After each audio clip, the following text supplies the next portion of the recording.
Well, this is a real roundabout way of Matt being like, I have a big dick. No, I don't, man. I don't. I've got a pin dick. All right, there we go. Matt Myers, pin dick. Yeah. Episode 1. It's done.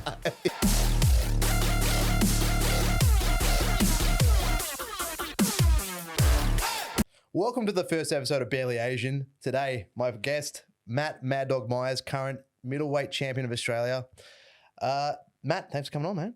Thanks for having me on, mate.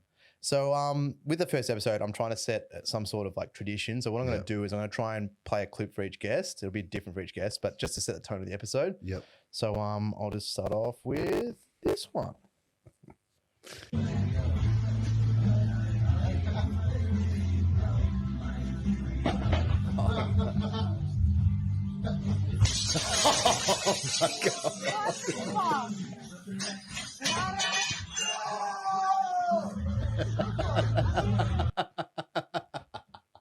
Welcome to the show, mate. Thank you.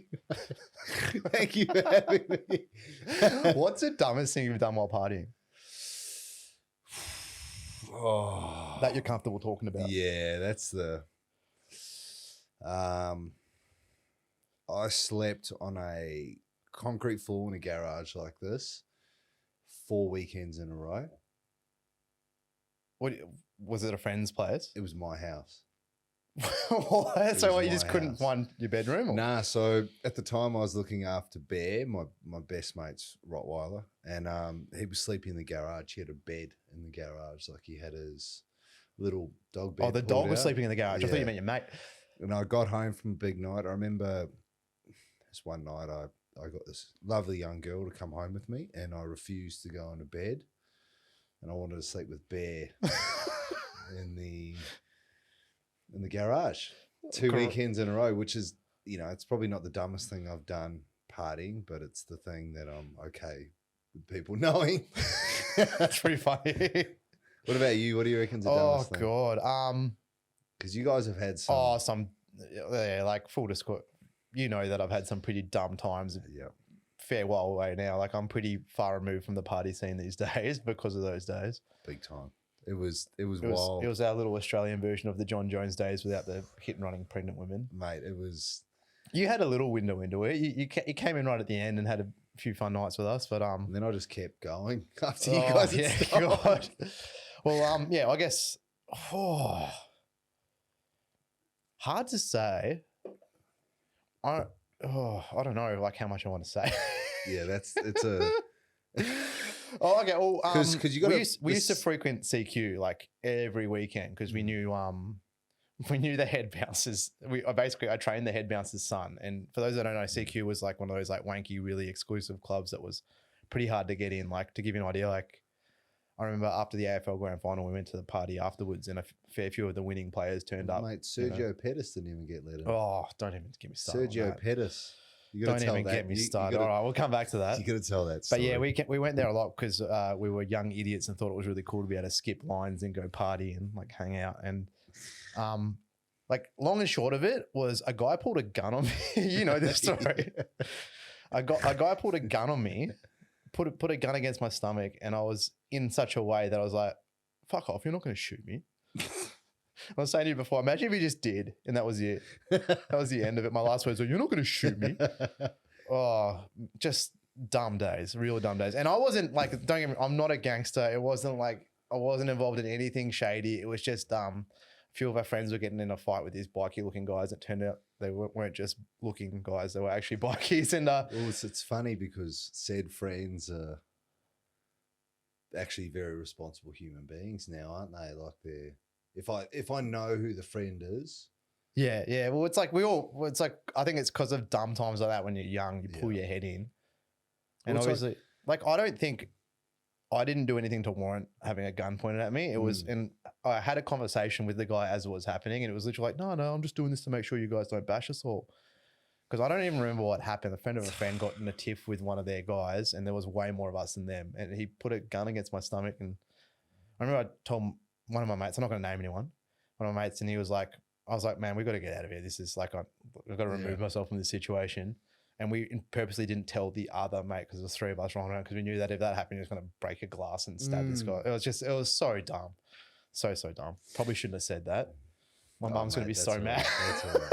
Well, mate, I've all right. I'll drop a bombshell that I know you know this, but I think probably my dumbest partying moment that I'm okay with people knowing was getting date raped without the rape, pretty much. Like I got my drink. You got your drink spiked. I got my drink spiked.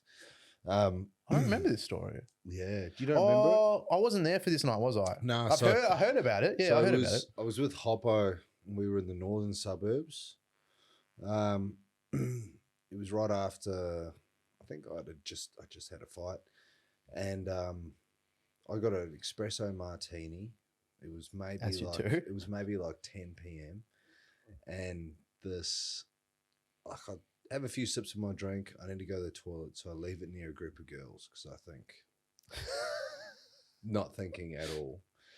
Come back, scull my drink. I come to on the street somewhere in Fitzroy, like 4 hours later, and I've got a fat lip, And a sore I've butthole. got a black eye, no sore butthole, and some junkies rolling me a cigarette. Oh, I God. come to find out that we got into a blue with the bouncers, and I have no idea what okay. happened. Like, So, I have all right, zero clue. Theories here. Do you reckon that someone was watching those girls and thought your drink was one of theirs? I think so. Or was one of those girls a date rapist? Look, my ego, my ego wants to say that one of those girls tried to date rape me, but I think what's more likely is that, God. yeah, it was a rough one. It was a rough one. Mate, I didn't know what I did. It was like 5 Oh, hours. I I've had only no had- idea what I'd done. I've only had one night, two nights in my whole life where like people told me I've done things and I didn't realize I'd done. It's the worst feeling. It's horrible. Horrible. Talk to Matt Hopkins about it. He's, mate, Is that funny though? Mate, he has- I like you just throwing him in. he He's has not here to defend himself. he has nightmares about that stuff. He has absolute nightmares, even though he's a saint of a man now. Oh he man. has, he has nightmares about that stuff. Yeah, It's- fair. I'm happy those days are behind me. Yeah, I'm exactly. It's stoked. like, I guess things happen in your life, you realize it's all a bit of a distraction, isn't it? But it's fun while it lasts, but I'm glad I'm done with that. I have no interest in going back down that road again, but Oh, mate. got lots of fun memories. It's Some funny stories from it. so pretty obvious at this point. This isn't an MMA podcast, but we've got, obviously you're an MMA guy. You're the current middleweight champion of Australia under Eternal, which is like coveted as the top belt. Yeah. You've probably got, well, definitely have the best claim to the top middleweight. The only other one in the conversation is probably just set right now in the Australian regional scene. Talk us through your feelings, because for the people that aren't in the know, you can watch it on UFC Fight Pass. But Matt won the title in a rematch against John Fraser, the defending champion, in about, was it 2.5 minutes? 2 minutes, first round knockout. Yeah, I you think so, you hit a 2.5 spinning minutes. back kick, then finished him against the cage. He was tough. He Yeah. didn't go down, but tough you just motherfucker. belted the hell out of him. Talk us through, I guess, your memory of that night and that fight. Excuse me. Yeah, you're right. I remember, honestly, it's, you know what it's like. Like, you don't remember You remember moments. moments. Yeah. And I remember just focusing on nasal breathing the whole time. I remember being like, all right, I'm not going to get too worked up by this Yeah. moment. It's a big moment. Yeah, and huge moment. But I'm not going to I'm not going to eat it up. I remember the message you sent me. Yep. Which was a big G up. Good, I'm glad. I remember I remember right before, because like usually backstage, like that's where I feel like I thrive. Like I'm like, fuck yeah, I'm here. to Which is punch funny on. because for like a lot of fighters, for people that don't realize that aren't in the know, the backstage part is pretty brutal because you're Yeah. basically sitting in a room with half the other fighters usually, unless you're on a shit show, because usually, sorry, excuse me. Nice. Yeah. Usually they'll separate the two corners, as in the fighters fighting each other will be in two different rooms, because otherwise, like, obviously it's an intense thing. People can punch on before the fight starts, and it's just weird warming up next to the person you're about to fight. 100%. But you're sitting back in this room, and you were the main event that night, which is the worst spot to The be in as far as the last weight. fight. So you're sitting there waiting in this backstage area, and you can hear the fights happening. You can hear the crowd cheering, like, "Oh, this fight must be over." You hear the bell go, crowd cheering, like, "Oh, someone got knocked out." Yep. That kind of deal. You watch guys go off, like warm up, and they go off, And then sometimes they come back and everyone's cheering, gives them a round of applause. Everyone's like, "Well done, mate." And sometimes they get dragged back in with their arms back over their coach's shoulders, their faces all messed up, and it's just real quiet and awkward. And it's just this horrible, weird place where, well, not horrible, but it's this very real, like raw place where it's an intense room to be in. And you, as a main event, you spend like a couple of hours, like 3-4 hours, just waiting to go out there. And to be honest, bro, I love it. Like, I love being back there. Like, I remember before you fought Martinez, looking at you and you being like, how fucking sick is our job? And I was like, mate, it's the best. It's just real, isn't it? Because we were walking around, Val's pro debut, so he was shitting himself. Yeah. But we were walking around, like, loving it. Like, just having like, enjoying the moment. It's the best, mate. And, you know, talking about people getting dragged back, I remember Adam Cook coming back. And because he got lit up. He got lit up by Tom Nolan. I remember him coming back and straight away, mate, vomiting his guts out, like into a bucket. I'm sitting there, I'm getting ready to go and fight. And he's like, can barely, his girlfriend's holding his head up. He's vomiting into a bucket. I know this could be seen as a little bit disrespectful just saying that, but, you know, he was in a bad way. And then same as Josh Kuhn. Two guys that was pretty lit up against that Abdallah, right? Yeah, he got his face pretty lit up. Two guys that were in my corner that had got romped pretty bad. And then I'm going to go and fight John Martin Fraser, probably arguably the scariest middleweight in Australia at the time. Yeah. I'd say, like, at the time, I think he had a pretty hard time getting a fight, and he was yeah, well, I mean, before you, I think he'd been away because of COVID and all that. But then before that, he'd overcome Kit, and he kind of outdogged Kit, which is pretty crazy. Kit Campbell, I'm talking about, who's definitely one of the scariest guys going around the Australian MMA biggest scene. Dogs, one of the biggest dogs. He's a gangster. The dude's a gangster. Beast, man. I'm always I'll never skip a Kit Campbell fight. He's never. And guy's John a fighter's fighter. Yeah, John just like kind of weathered the storm and then went over the top of him and gassed him out and put on him and finished him on the ground. Yep. Which is very impressive. I remember watching that. Excuse me. I remember watching that live, and we're having a few beers at my house. I think I just got my dog, and sitting there watching that, like, wow, what a completely unexpected. Did not expect that to happen. I thought Kip was going to walk all over him because I'd seen John fight Candiata before. Yeah, and you got a nice knockout there, but it's like beautiful. And Hoppo was a massive fan of John. Hoppo was like, mate, this guy's a weapon. This guy's a beast. Just with his style, like he was very like head forward, came forward, threw bombs, explosive, hit hard, the scary dude. And yeah. So for the people that aren't in the know, Matt had a fight in Eternal. It was his not pro debut, but his first pro fight for Eternal. You had a fair few pro fights at that point, and your opponent got injured and short notice replacement.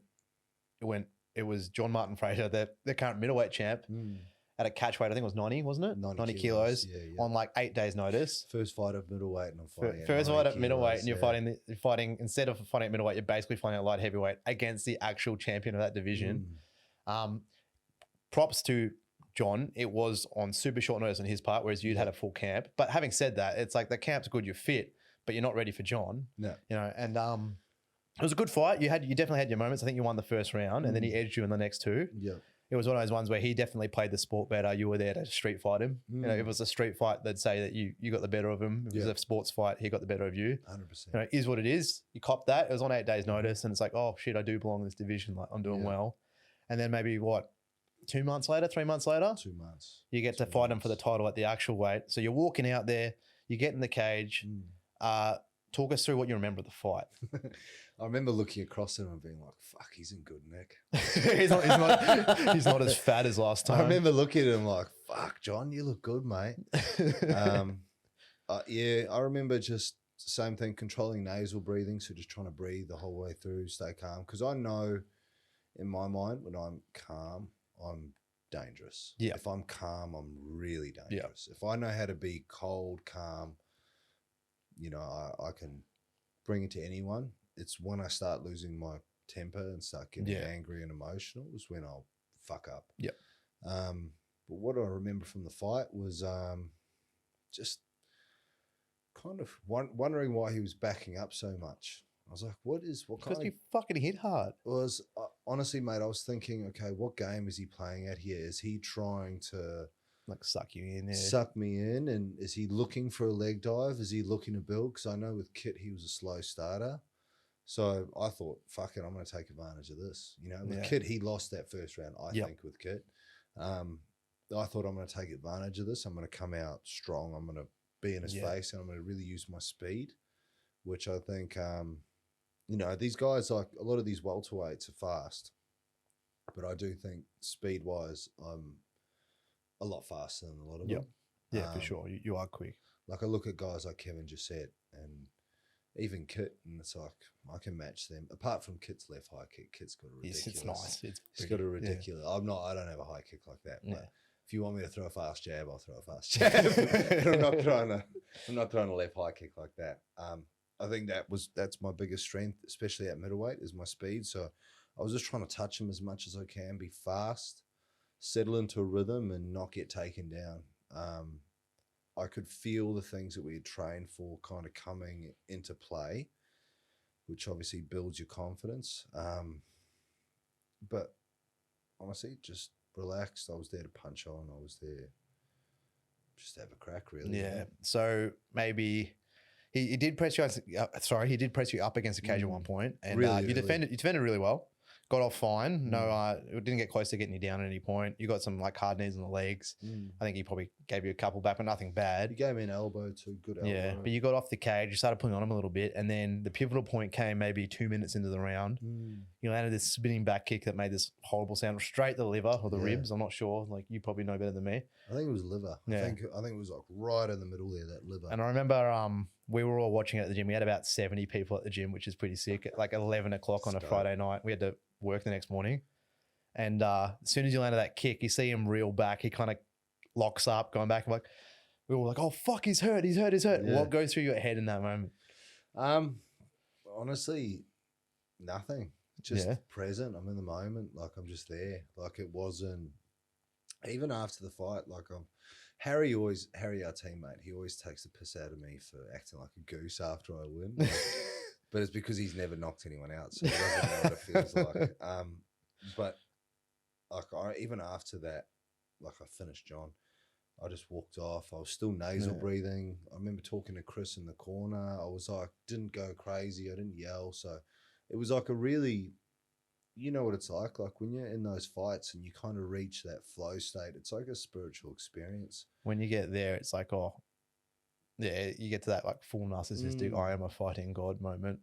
I didn't even feel, I was just like, just super calm, like I think crazy it's a good place calm. to be. Because for me mentally, it's like if I can, and I've figured this out now, if I can make it more of a street fight in my mind, that's better. Yeah. Because in a street fight, no one's Godzilla. But for some reason, if you're in an MMA fight, you kind of hype someone up. You're fighting, you know, you're training for 8 weeks to get ready for this bloke, and you start looking at him like he's Godzilla. Like he's this Super Saiyan, superhuman. Do you know what I mean? Yeah, like I used to have that issue early on where I'd demonize my opponent. You know, I build him up as this guy that's more dangerous than he seems to be. But it's like, I've had so many fights, I don't give a fuck who it is anymore. Like, that's what I'm there now. And I think watching guys like you two and having mentors like you backstage telling me how to be, like you've helped me more with the mental side than anyone really ever has. I appreciate that, man. But it's true though. It's because you've always been like, okay, switch on, Matty. Like you know the right things to say. Yeah. Where well, I mean, I've been there. Yeah.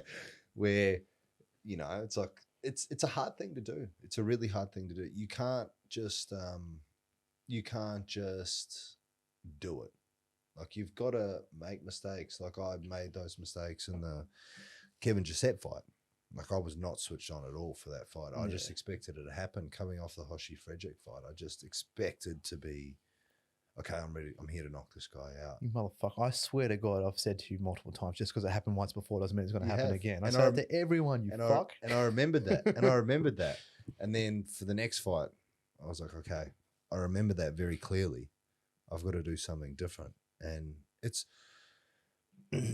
crazy because everyone talks about how the sport's 90% mental and 10% physical. I honestly think, mate, it's almost 100% mental. You can train as hard as you want. You can do all the shit that you need to do in fight camp. If you're not mentally there on the night, 100%. None of that matters. It's just all that matters is who you are on that night, 100%. like what you're capable of on that night, how fit you are on that night. That's it. Like I learned that from you. I've seen you go through fight camps with like bulging disc in your back. I've done some dumb ones. Do you know what I mean? Like a bulging disc in your back. You can't spar, you can't train, you can't do anything. And then you go in there and you knock the fella out in like a minute. Like, was that the RAF fight? That was the RAF fight, yeah? No, it was the Alan Chong one, the guy from Ultimate Fighter China. Yeah, that was bad. I couldn't walk. Like 6 weeks out, I couldn't walk. I physically could not walk for like a week. That was bad. That was the uppercut. Fucking dumb. I shouldn't have done that fight. But it worked out. But then at the same time, I've had great camps where I perform like absolute dog shit too. Like and I feel like I'm very open about it all. Like I've made heaps of mistakes, but I get to pass on to you boys, which is a gift in itself. 100%. You know? Huge blessing. And that's why, like, I remember like when you were going out to Queensland, you're like, oh, you were bummed that I wasn't coming with you, but I had to stay behind and run the gym. Yeah. And it's like, and you said like, you always know what to say. And I was like, fuck, okay. I need to like put some effort into this and write you an essay and get you G'd up. Yeah. And I said, because I know you're terrible with your phone responding. I'm like, make sure you check your fucking phone because I'm going to spend like 2 hours writing this thing up. And I'm going to be honest with you. I actually stole the speech from. Oh, did you?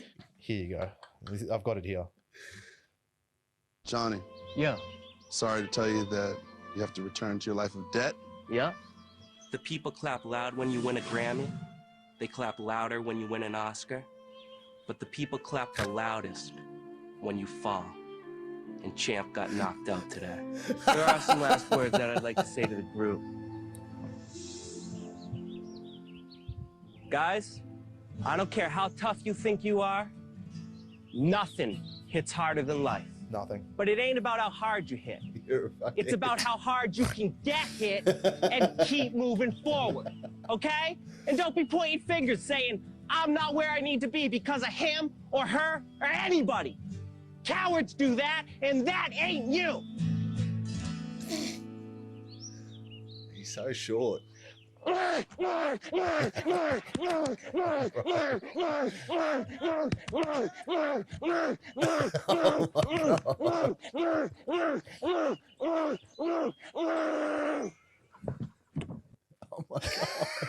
He committed then, eh? Good is it? He went full retard. All right, on that note, we're going to take never go full retard. I mean, you can if you're Sean Penn. We'll talk about that in a second. Yeah. Quick note, let's do a quick break for our sponsors. We don't have any sponsors. I just need to take a piss, to be honest.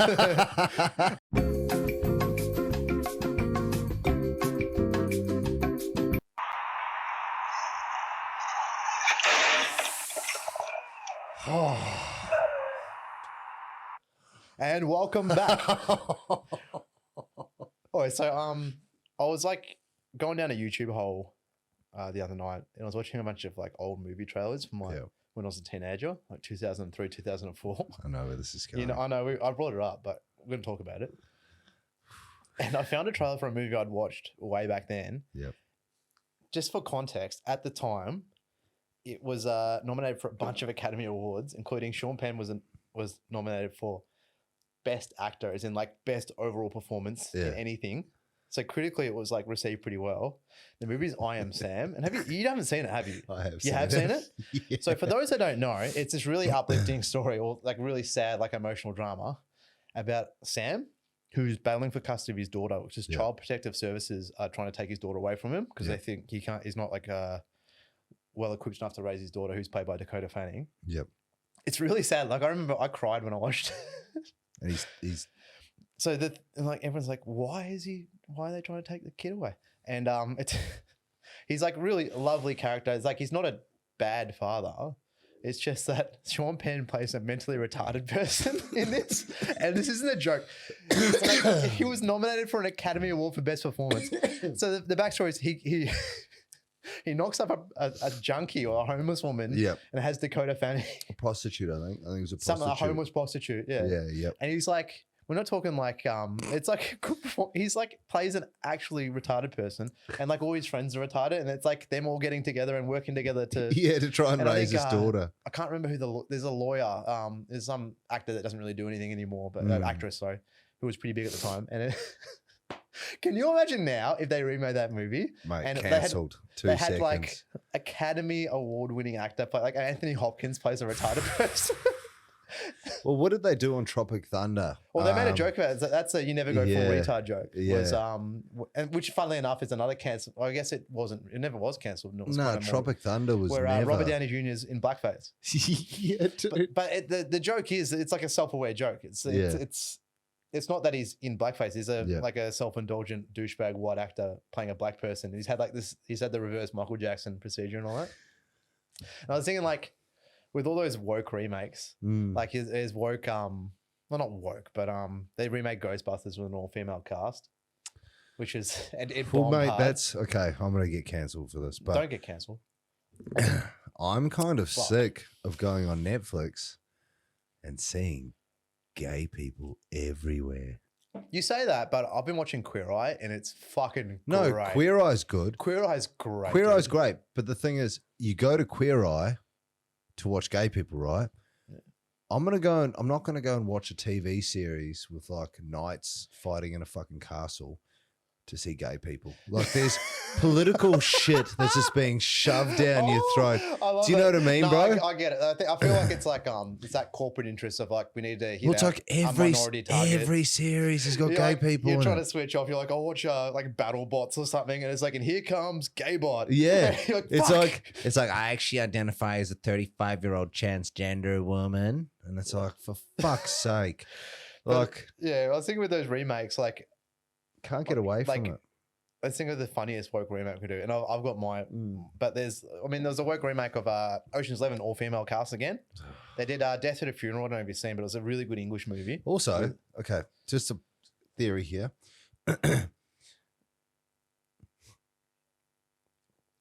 Has there ever been any all woman robberies? Probably, yeah, Ever. probably, Ever. Probably. Like, how could there not have been? For sure. Well, I mean, any robbery with just one woman is an all-woman robbery. Yeah, that's a good point. But I mean, like, generally led by a man, no? Like, it's like Dave Chappelle's joke. Have you heard? Did you watch Dave Chappelle's latest special? No. Where he's like, what the feminist movement needs is a male leader. Well, like, dude. And he's like, I will do it if you suck my dick. Well, they're already doing it. They're like, yeah. They're like pushing all these trans. Yeah, okay. Don't fucking get my podcast cancelled on the first fucking episode. Man. They're pushing all these transgenders, and they're like, "This is great for female sport, making a dude win all these." That's different, though. I feel like, mate. I honestly feel like the people that are all for that kind of thing are just delusional, and I think you would be surprised at how many people have the same stance as us. It's just that the really extreme opinions. Get the most airtime because that's how the media cycle works, right? Well, the more controversial a headline is, the more likely you're going to click on it. The more people that click on a headline, the more advertising revenue the news gets. Well, what's the percentage of the population that is transgender? Oh, it'd be less than 1%. It's 3%, isn't it? Nah, bullshit. 3%. It's 3%. Something little tiny, bro. 3's huge though. 3's way more than I thought. It might be less. Look, the way I look at it, probably less. This is the way I see things. Had a few cans. I couldn't give a fuck what you want to do with your own life. That's fine. Yep. The sporting thing gets weird because there's an undeniable biological advantage there. Anyone that says otherwise or tries to frame it like if you state that you're a bigot, they're just an idiot. Yeah. They're delusional. And I think, honestly, 99% of the population are with us on that one. It's just that the people that say crazy shit get airtime because that's what gets views, and views equal money. Yeah. That's how these news fucking things work. Or this is how, like, even those like dumb, it's where social media is shit because all those like social media news pages, they just want to get clicks. Because like my only problem with, like, do whatever you want. Do whatever you want. If you want to be a dude, if Amber wanted to be a dude. Don't tell her to be a dude, but don't tell my girlfriend to be a dude. Okay, if Belle wanted to be a dude. Yeah, Belle, be a dude. I'm rocking her, dude. I'm fucking. I'm calling up my mates Muhammad. We're fucking chucking some. Okay, we gotta keep that out of the podcast. We gotta keep that. He's 3 Jimmys deep and he's Fuck. getting genocidal. Fuck. No, like, okay, so I'll go back on that. Like if Bell wanted to be a dude, go for it, whatever, you know, no dramas. You're an adult. Yeah, exactly. Right? My problem with it comes down to the fact that it's, number one, mostly men becoming women. That is actually a fact. Yeah, There's is it? more men. I'm not arguing with you, I just don't know. No, it's what I've heard. There's more men becoming women than there are women becoming men, which is crazy. I mean, it feels that way, And but like, how the fuck do we know? Yeah. also, you're taking college opportunities away from young female athletes, which is the thing that really fucks with me. Is like, how long has women's sport been shit? Where no, And now we're making it good with men. which is anti-feminism, isn't it? Remember that Hannah Gatsby chick in the AFL? No. That giant, like 6'3", it was a transgender male to female. So 6'3", Male to female. biological male, Jesus. like transitioned after adulthood. So it had full male puberty. I want to say 6'3", at least 100 kegs. Yep. And like people are all for it. I would love a league where it's all the people that are for her competing and her competing as well, and her just fucking wrecking bitches. Just this like biological male just bowling cunts. The thing is with that is like a part of me is like, all right, you want woke politics? We'll give you woke politics. I don't even know where you're going with this, and I'm scared. We're gonna fucking let a man beat the shit out of woman. Do you know what I mean? Like, because at the end of the day, that's what it is. Yeah, it's a man beating the shit out of a woman, especially in fight sports, but in any sport, it's like it's undeniable. There's a biological. But dude, it's the craziest thing because it's like, you want to talk about feminism? This is a man. Like Caitlyn Jenner won Female of the Year, bro. A man she did, won Female of the Year. It's fucking hilarious. A man. And you want to talk about feminism, like that's not feminism. It's all posturing. I think this will all kind of like even out in 5-10 years. It'll chill the fuck out. It's just, it's a hot topic at the moment. And I'm not anti-trans. You do your thing. That's cool. You just have to address that you do have some certain differences to biological women. Yep.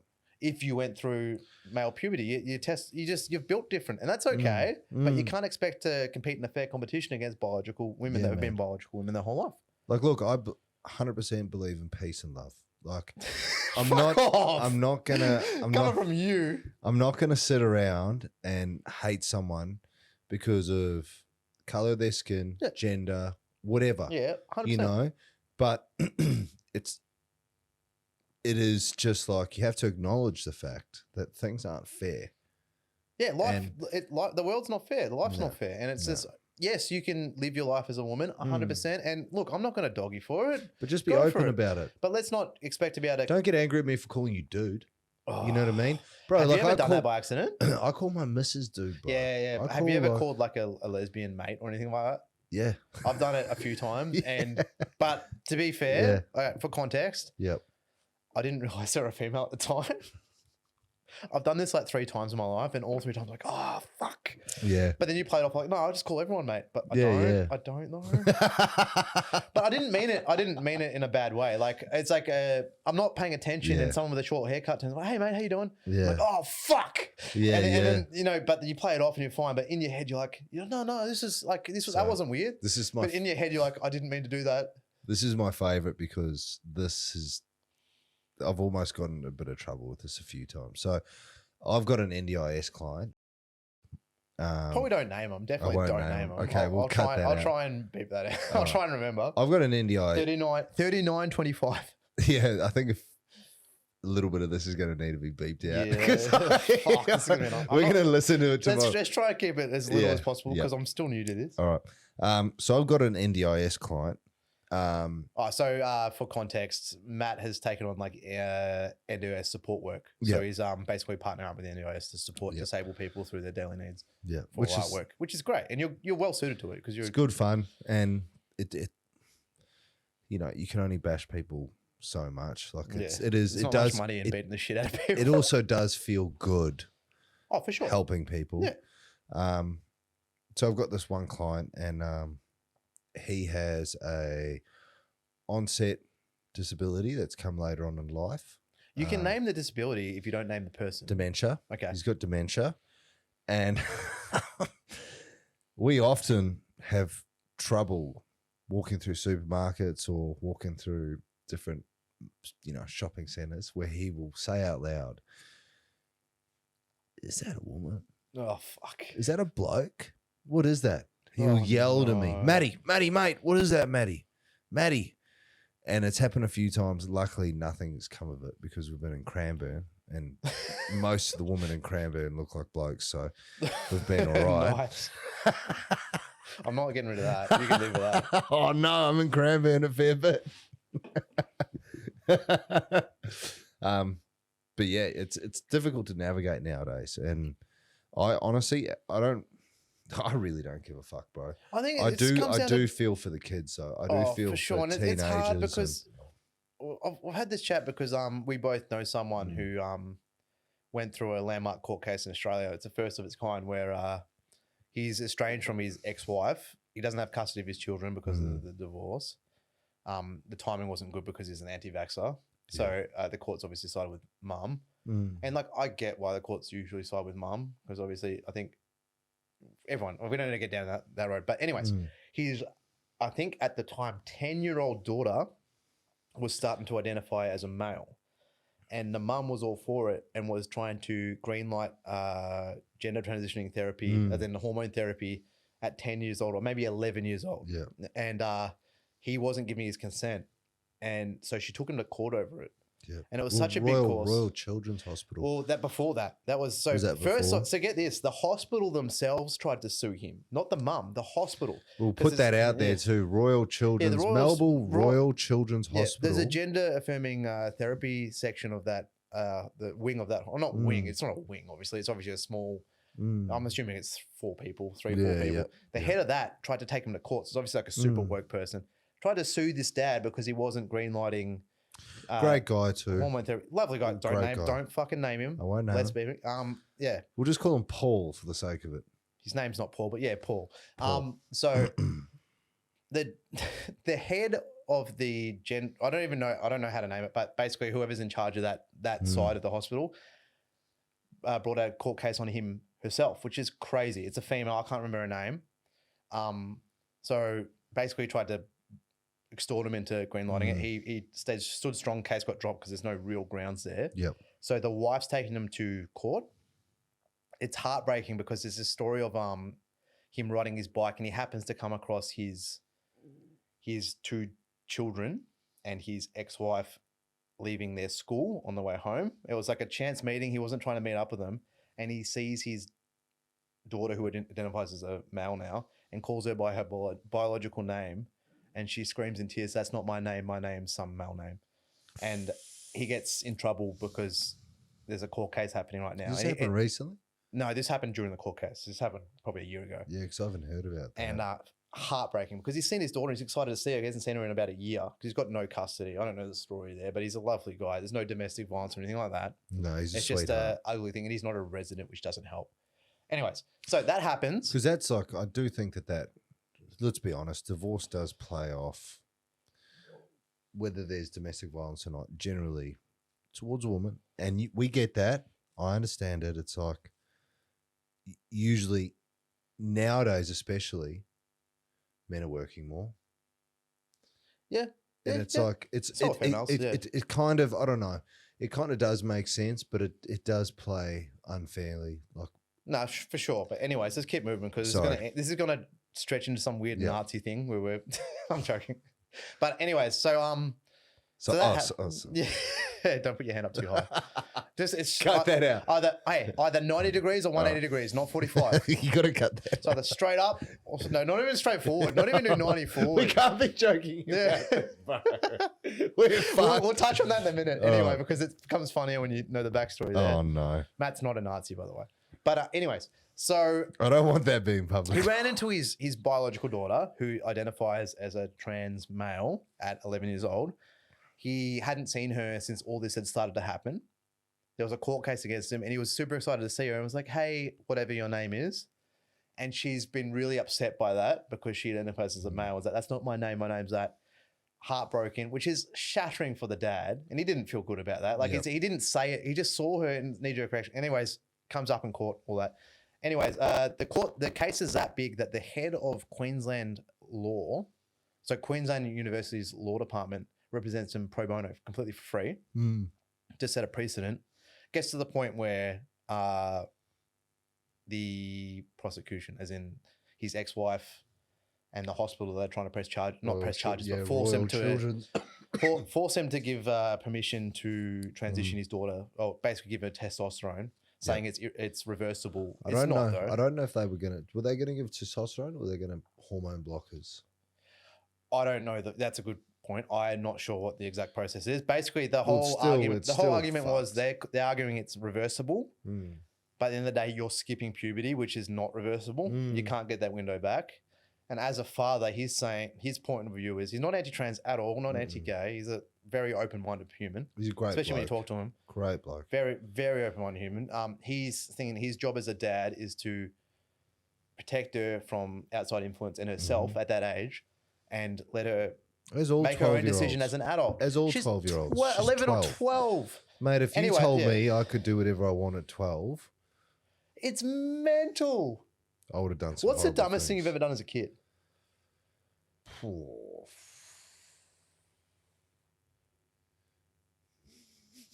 There's a lot. Yeah, I'll give you an example, but There's a before lot. because I know There's a people we're lot. jumping off on all these different tangents.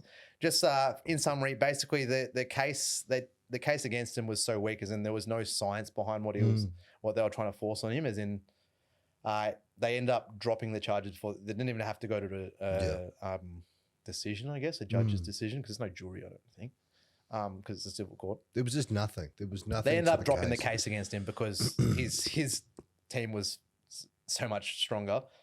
Anyways, so the dumbest thing I ever did as a kid, and this is like, I want to say I was in either year 7 or year 8, I can't remember which one, so 13 or 14. Yeah. And me and my mates always used to walk home about maybe like 4 or 5K, so it'd be about a 40-minute walk. And we'd be on the way home. And this was a regular occurrence. We would have rock fights. There was like 5 or 6 of us, and we would find rocks and piff them at each other and like hide behind trees and stuff. And we did this like, I want to say like 10, 11 times as like 13 or 14-year-olds. Yeah. And I wasn't there the day that it stopped, but it stopped because one of my friends copped a rock in the forehead. It split him open, and when he got home, he threw up 7 times, which in retrospect is a severe concussion. Not great. Imagine if he had died. But anyways, imagine someone I had no idea what I'm doing at that age. If we're going to let kids make their own decisions and transition genders, a permanent decision at that age, then we should also let kids have whatever tattoos they want, because that's reversible. Yeah, yeah. But it's at the end of the day, Or honestly, loan money. Fuck, Loan can you money. imagine? Look, mate, if you want to change your gender, you can go to the bank and you can take out a loan up to $50,000 with 12% interest. If that the honestly, banks would love that. if you want to make it fair, and the thing is that it just doesn't make sense. Oh, and I think same deal. I think, Mate, if you want to do it when you're 18, 100%, yeah. Adults do whatever the fuck you want. Even then, go for it. Take your time. Yeah. Please take your time. Like, Please. dude, I'm not saying don't do it, but just wait. I got my first tattoo at 27. All right, you got to think these things through. I used to think I wanted to get like Tony Ferguson wings on my back when I was 18. 19. I'm so glad I didn't. I'm so fucking glad I didn't. And that's reversible. We can get rid of that shit. Yeah. It's just, I don't know. I can't tell you what to do. Once you're an adult, you can do whatever the fuck you want. Whatever you want. But you might change your mind, and that scares me. It's terrifying. You know, you don't want to. That's the thing as well. Is like everyone fears that, and I think it's something. It's really cliche, actually, but it's something that is important. And you shouldn't live with regrets like that, especially a regret that's that fucking big. You took hormones to change your gender when you were a child. Yeah, and now you can't undo that shit. You can't undo it. Can you imagine living with that, mate? That's horrible, man. No. That's horrible. It's so I got rough. a blit now, you know. And it's like, I'm not saying that your experience isn't real. Like, think about your first girlfriend. Do you remember your first girlfriend? Yeah.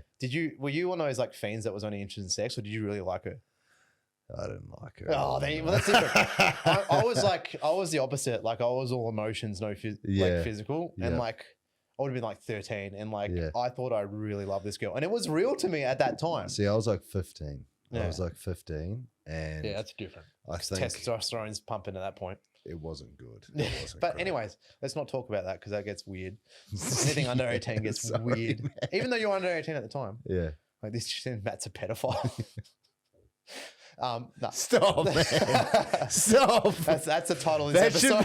That should be the fucking Episode 1, pedophile. Matt's a with Matt pedophile. I'm done, bro. I've got 2 more. I've got a few. I'm done, man. No, but my Don't point do is- that, bro. my I'll get point- kicked out of the of course. Pines. I'd be done. You're not. The You're not. Pines will fuck me up, mate. He's not. Anyways, my point is that you experience, like, I'm not saying these people aren't having a real experience. They believe what they're going through. And then Yeah. I'm sure there's people that really do feel that way.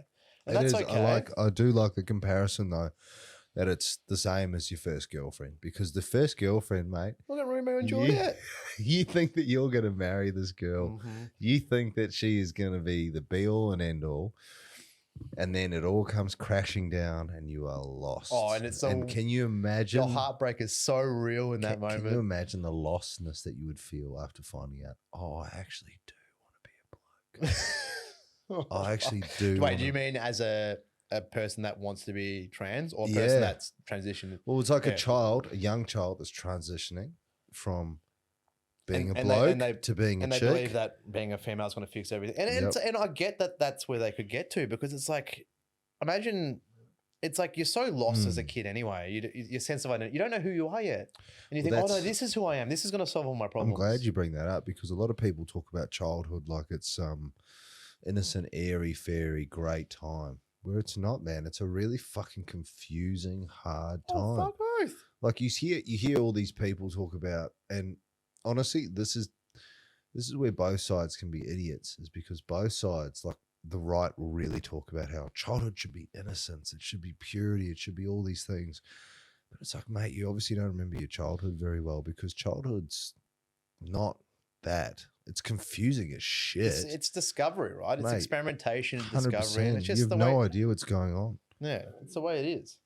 And it's, I guess, it's a hard time for anyone. And I guess it's just, I don't know what our point is, but just don't be a cunt to these kids. Let them figure it out on their own. But maybe we shouldn't let them do anything that's going to No. permanently affect the rest of their lives just yet. Honestly, I think Maybe? it's a fad, and I do think it's gonna blow over big time, because you can only regret getting your dick cut off so many times.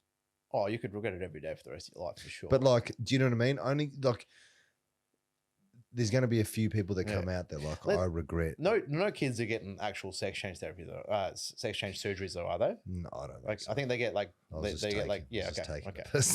Yeah, sure. I'm so sorry. I have no piss fitness. I need to piss again. Me too, bro. Okay, you go first if you Me want. You too. know where the bathroom is. Can don't I you? just go in the fucking? All right, you go in the garden. I'll go in the I'll toilet. go in the bathroom. Just you go in the No, bathroom. I'll go in the. I was about to say oh, we're dude, doing this some weird sounds- sharing. Sounds weird now. Yeah. All right.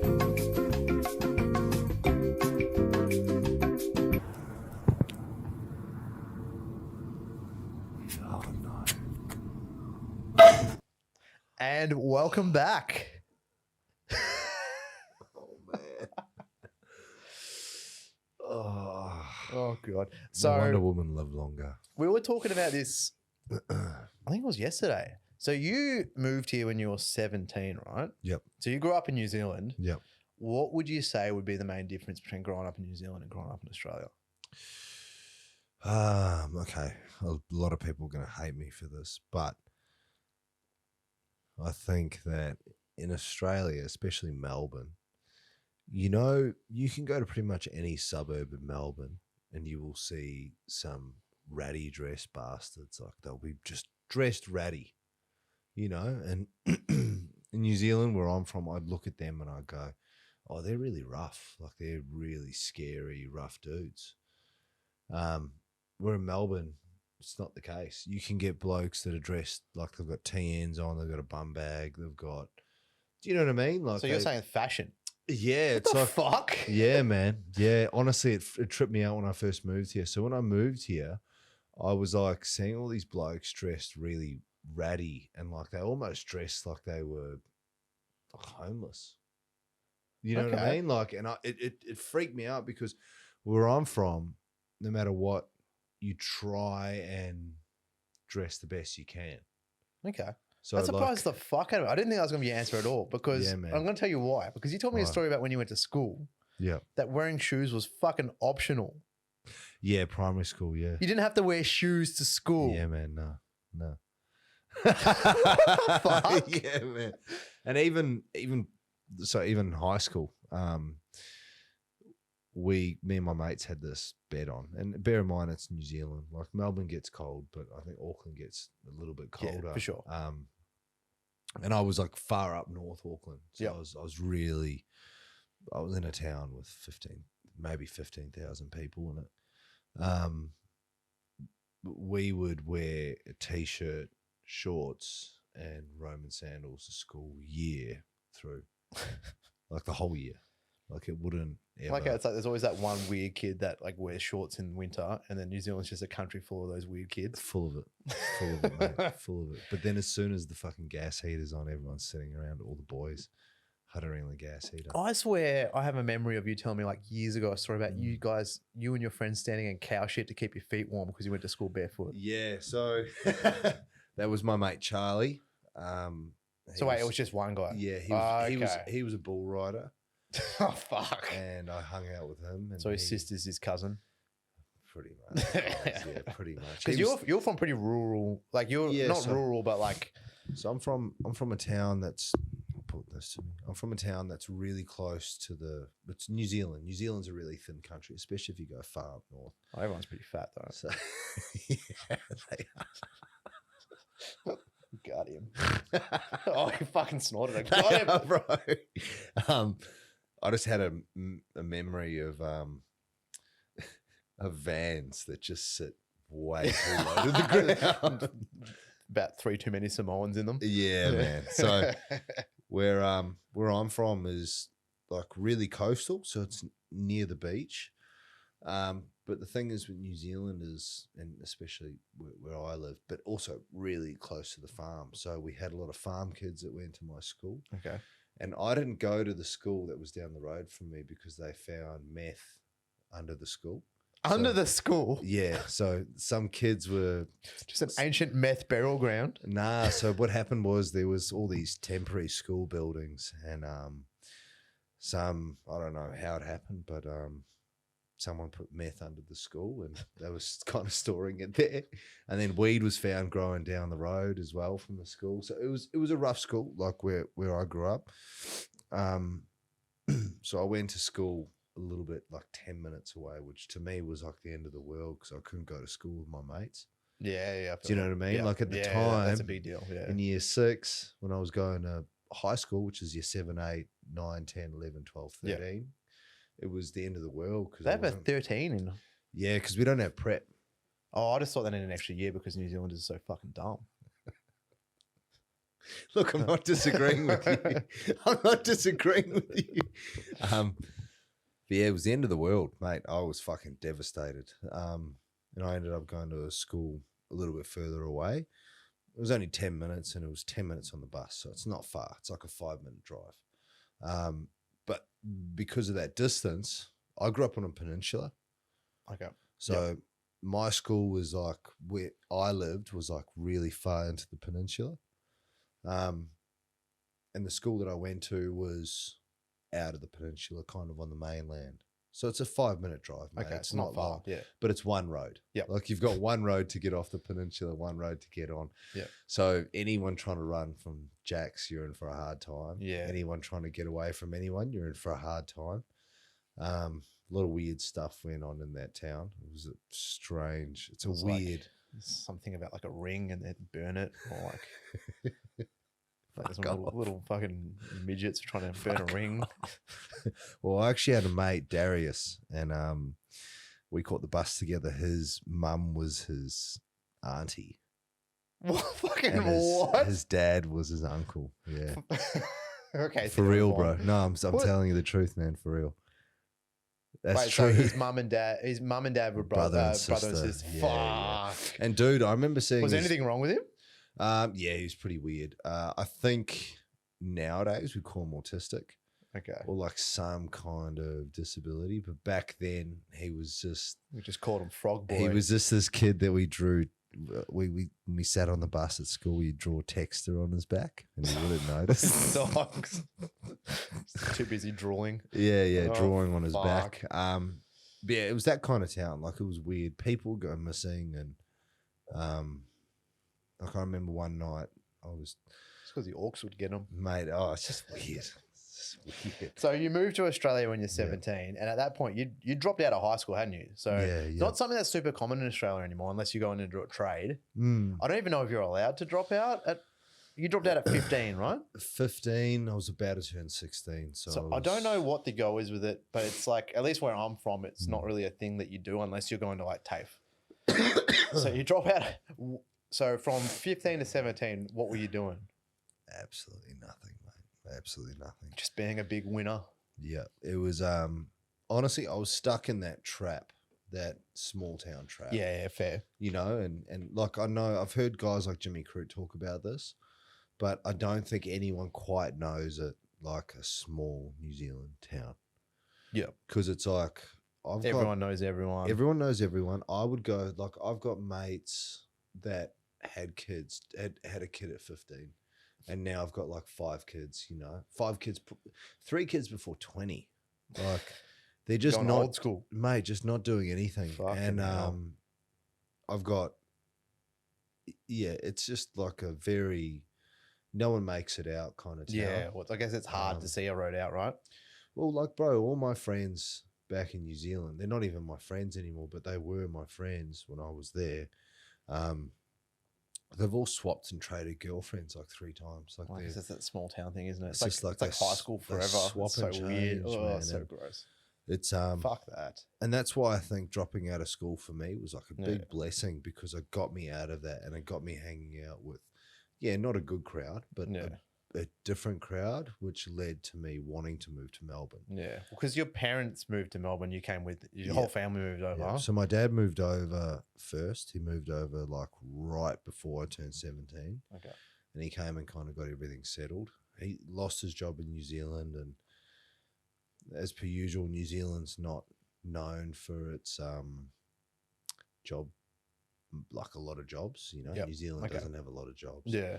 So he got offered a job here, and he just said to me, I had my first girlfriend at the time, and he said to me, he's like, mate, this is a pretty good opportunity. Like, you know, you can start again.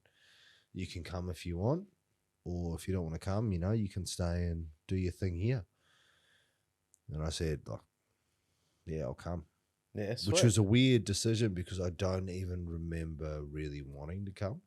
I guess it's like your whole world's tied up in your family at that point. So it's like It was like you're not honestly- independent yet. Honestly, I was very much so doing my own thing. Like I became closer with my mum and dad when I moved here. Yeah. Because I was like high school dropout at 15. I guess you didn't know It's- anyone yet and all that kind of deal. Nah. And yeah, it was probably the best thing I've ever done. Well, ever. fuck, it's funny to think about the story from there, right? Because you came to Adrenaline at 17 or 18. I was about to turn 18. So yeah, so at the end of your first year in Australia, you'd found us. And how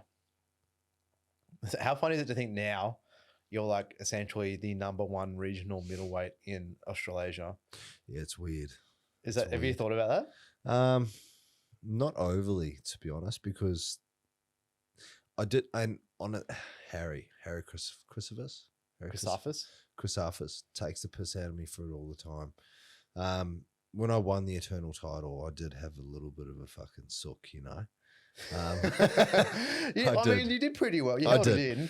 The lower lip went a little bit when the belt went around your waist. Yeah. When Cam started touching those hips, And it was, don't touch me like that, Cam. gets you emotional. It was like a little bit of a weird, Well, I guess it's like it's real in that moment, right? It's like, oh fuck, I actually did it. I actually did something. Like, Yeah. and to be honest, bro, more or less, like where I come from, no one really does much. It was pretty fucking cool when you think Like- about it. Like I kind of had that moment, but I didn't. Yeah, In the sense yeah. like when I won the title Yeah. was there's a big asterisk there because fucking for Jack those broke his that leg. don't know much, I basically essentially checked a leg kick correctly, and it resulted in my opponent snapping his leg very early in the first round. Yeah. So there wasn't much of a fight before that. So it's like there's a real argument that it's a kind of won by default. I Bradbury'd it. And I'm like, I can live with it. Like, I felt really good. I feel like I was going to do really well that night, but I can't say for sure that that's what would have happened because we don't know. It depends who you ask. And that's fine. Like It that's the game though. Like I did a technique correctly. He did one incorrectly and it resulted in a catastrophic injury to him, which fucking sucks because he's a good dude. Zig when you should have zag. That's the game, right? And you get caught on the chin and that's it. Yeah, it's the same. You can make the argument for any technique that works in mixed martial arts. Yeah, but we're getting away from the point. The point is that you had this massive moment, and it's like it's cool because no one can ever take that away from you. You legit won the Australian title against. Yeah, like there's a very strong argument that he's the best guy. Yeah, very strong argument. Well, I'd sort of had an inkling that he was heading the UFC route if he'd got through me. Yeah, he would have been close. Because who else is there? Everyone was tagging him and all this UFC well, stuff. who all his mates were tagging the UFC, and but yeah, just it was more or less just to come from where I come from, and everyone sees me as what I am now. No one sees me as what I was back then, and more than anyone like what I came into the gym as. I came into the gym as some tough kid that was okay with copping a beating and just turned up every day. That's all. But that's all I was. I wasn't fucking overly gifted. I wasn't overly technical. I was nothing. I was just tough, and I just rocked up day after day, and that was it. That's what it takes, though, isn't it? It's just 100%. consistency and just sticking at it. Well, with anything though, if you work really hard at something, chances are you're definitely gonna improve. Yeah, and you can make something of yourself if you just stick at it and throw yourself into it. 100%. It's the cool thing about MMA is that it's this little pathway for people that don't fit into capitalism that well. You know, they're not gonna. The rat race isn't gonna work for them. You know, and it sounds really weird, man, but it was something I always knew in the back of my head that it was something I was going to do. What, punch on for money? Always. In an MMA context, or you thought it would be some weird like any fight, any fighting? Because like I grew up loving fighting. I grew up like I had family friends from when I was 2-3 years old that would say to me say to my mum, he needs boxing gloves because he loves to fight. Yeah, and I just knew for some reason like I'm going to do that one day.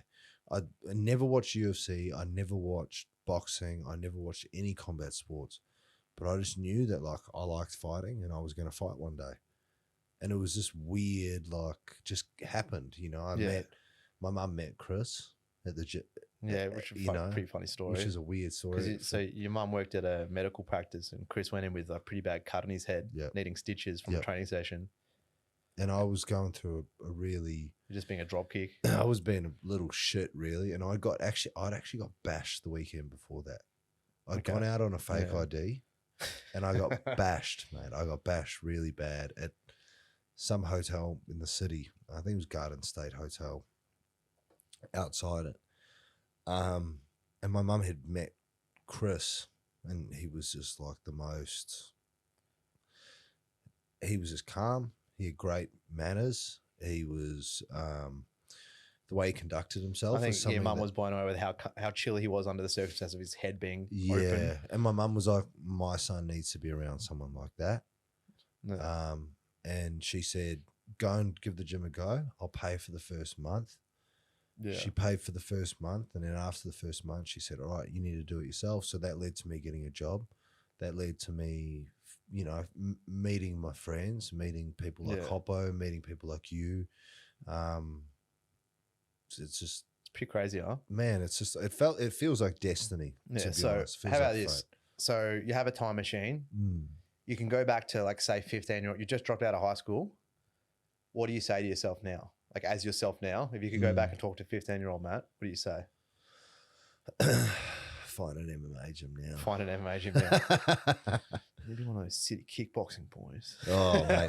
A lot of my mates actually went to that gym. It's a good gym. They've all gone you probably wouldn't be doing wrong if you were there. Yeah, no, they've all gone there. All right, let's make it harder. You can, it's a really shitty time machine, so you need to have 3 words. You can go back to 15-year-old Matt. You have 3 words. What do you say? 3 words.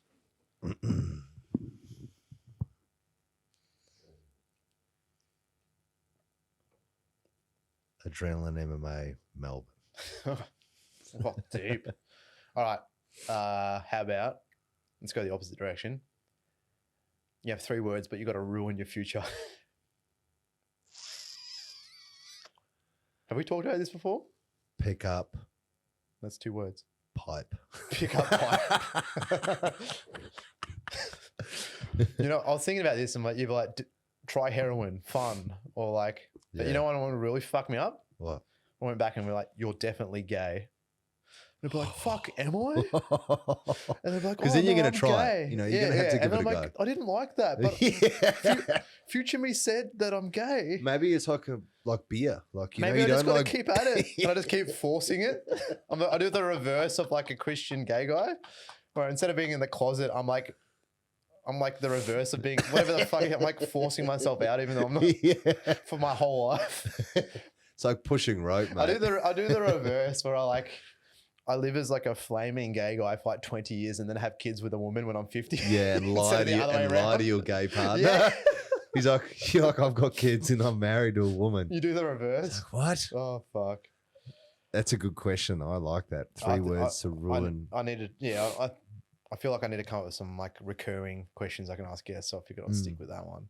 All right. Tell you what, we'll probably try and wrap this up. Yeah. So I was thinking to wrap up each episode, what I'm going to try and do is I'm going to try and come up with like a clickbaity headline for the episode. So we need to think about like what's going to get the views. So like if it's kind of porny, it helps.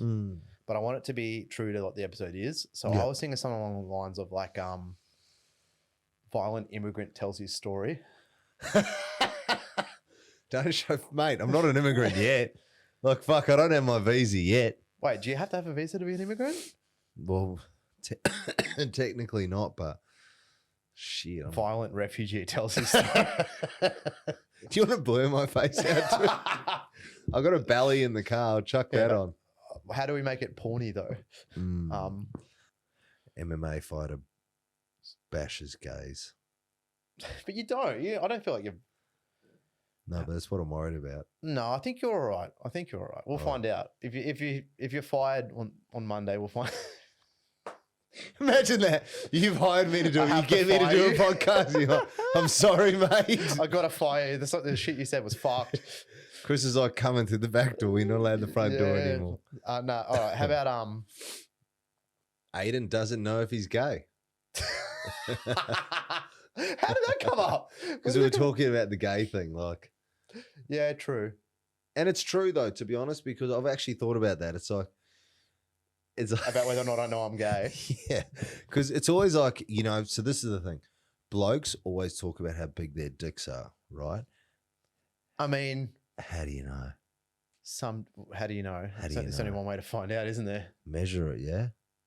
Because girls will always tell you that. Girls always go, oh, your dick's big. Blah, blah. It's like, okay, cool. Stop trying to Do blow they? smoke up my ass. Yeah, they do. Oh. Fuck off, cunt. You know they do. Fuck off. You What are know you they talking do. about? They do. They try and blow smoke up. Oh, okay. Stop talking. It's fine. This is going to kick me This out is the a real house. roundabout way of Matt being like, I have a big dick. No, I don't, man. I don't. I've got a pin dick. All right, there we go. Matt Myers, pin dick. Episode 1. It's done. Thank you so much for coming on, bro. It was No good fun. worries, man. Thank you for having me, bro. All right, we'll see you guys next time. Done. That might have been dick.